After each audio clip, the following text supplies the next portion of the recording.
बिस्मिल्लाहिर्रहमानिर्रहीम। अस्सलाम वालेकुम व्यूवर्स, आप देख रहे हैं डाइनिंग और आज मैं अपने अब्बू जान के लिए स्पेशल टर्किश सूप बना रही हूँ। अगर आप इस रेसिपी को फॉलो करते अपने घर के बुजुर्ग हजरात को बना के देंगे ना तो मुझे बहुत खुशी होगी। रेसिपी पसंद आए तो चैनल को सब्सक्राइब कर दे, बेल आइकन को ऑल पे कर देने से आपको वीडियो का नोटिफिकेशन सबसे पहले फ्री में मिल जाएगा। सूप की इफादत को बढ़ाने के लिए हम हड्डी वाले गोश्त का इस्तेमाल कर रहे हैं। ये 250 ग्राम है। गोश्त को गलाने के लिए 3 बड़े कप पानी शामिल कर रहे हैं। 2 हरी मिर्चों को धो के बगैर कट लगाए इसमें शामिल कर दिया। अदरक को अच्छी तरह से धो लेने के बाद छिलका उतार लिया था। 1 इंच का पीस है। आधे घंटे में बिल्कुल लो हीट पे अच्छी तरह से गल गया, सो इसे रेशा रेशा कर लिया है। अब हम आ जाते हैं अपनी मेन रेसिपी की तरफ। 4 खाने वाले चम्मच कुकिंग ऑयल या मक्खन डालें। ऑयल को पैन में अच्छी तरह से फैला लेने के बाद इसमें चिकन का रेशा शामिल कर देते हैं। ऑयल और चिकन कम मिकदार में, सो हीट को लो रखते हुए इसे अच्छी तरह से भून लेते हैं। इसके साथ ही साथ मसाले भी शामिल कर लेते हैं। सफेद मिर्च 1 चाय की चम्मच इसे फ्रेश ग्राइंड कर लिया है। आप इसकी जगह काली मिर्च का इस्तेमाल भी कर सकते हैं। चिकन को इस तरह से भून लेने से इसमें जो भी स्मेल है ना वो खत्म हो जाएगी। नमक 1 चाय की चम्मच। सब्जियां फाइबर और विटामिन का खजाना है, सो इसमें हम आधी गाजर दरमियानी साइज की इस्तेमाल करें। इसे धो के अच्छी तरह से छील के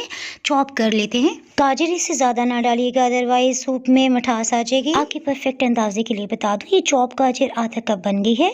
अब बिल्कुल लो हीट पे इसे भी 1 मिनट तक सौते कर लेते हैं। चिकन भुनने की अच्छी सी खुशबू आने लग पड़ी है, इसलिए हम इसमें 3 कप पानी शामिल कर रहे हैं। एग नूडल्स आप अपनी मर्जी के मुताबिक कम या ज्यादा भी कर सकते हैं। मजीद चाहें तो छोटा करके इसे भी डाल सकते हैं। भुट्टे या छली का मौसम आ गया, सो इसमें हम ताजा उबले हुए मकई के दाने इस्तेमाल करें। ये आधा कप है। आप चाहें तो इसमें आधा कप मटर भी डाल सकते हैं। पानी शामिल कर लेने के फौरन बाद से हीट को मीडियम लो रखा हुआ है। चिकन को उबालने के बाद जो हमारे पास यखनी बच गई थी ना, उसे भी छान के शामिल कर देते हैं। ये आधा कप की मिकदार में है। सॉसेस में चिली सॉस ये 3 खाने वाले चम्मच और सोया सॉस सिर्फ 2 खाने वाले चम्मच शामिल कर रहे हैं। दादी माँ ये सूप बहुत शौक से पीती थी और वो इसमें एग नूडल्स की जगह पास्ता सवैयां डलवाती थी। सूप को गाढ़ा करने के लिए 2 चाय की चम्मच भर के कॉर्नफ्लावर लिया है और इसमें पानी 1/4 कप है। इसे अच्छी तरह से मिक्स करते हुए एक हाथ से ये मिक्सचर डालेंगे, साथ साथ चम्मच चलाते जा रहे हैं। इसमें आपको टिप देती चलूं, कॉर्नफ्लावर तभी शामिल करें जब पानी में उबाल आ जाए। सूप में गजाइयत को बढ़ाने के लिए अंडे की सफेदी और जर्दी दोनों इस्तेमाल करें। बस अच्छी तरह से इसे फेंट लेते हैं। केचप की वजह से इसकी रंगत तो खूबसूरत नजर आएगी, जायका भी दोबाला हो जाएगा। ये 4 खाने वाले चम्मच है। सूप में अच्छे से उबाल आ रहे हैं, सो फेंटे हुए अंडे को मिक्स करते हुए फैला के डाल दिया है। अब इसमें आपको टिप देती चलूं, आपने फौरन से चम्मच नहीं चलाना, 20 सेकंड्स के लिए आपने वेट करना है। अब इसमें अहम पॉइंट, आपने 10 मिनट तक बिल्कुल लो हीट पे लाजमी से पकने देना, ताकि अंडे और कॉर्नफ्लावर का एक जायका और स्मेल होती है